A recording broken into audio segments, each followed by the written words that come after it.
Vulnerability and unity. God is to be found in all things, even and most especially in the painful, tragic, and sinful things, exactly where we do not want to look for God. Human existence is neither perfectly consistent, nor is it coherent chaos. Instead, life has a cruciform pattern. All of life is a coincidence of opposites, a collision of cross purposes. We are all filled with contradictions needing to be reconciled. This is the precise burden and tug of all human existence. The price that we pay for holding together these opposites is invariably some form of crucifixion. The demand for the perfect is the enemy of the possible good.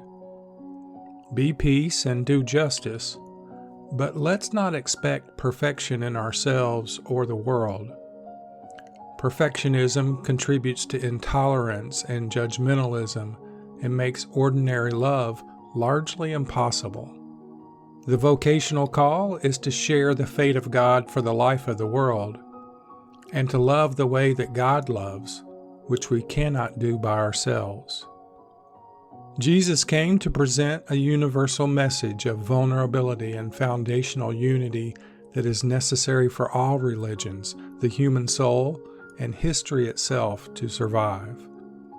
By definition, vulnerability and unity do not compete or dominate. The only threat is to separateness, illusion, domination, and the imperial ego.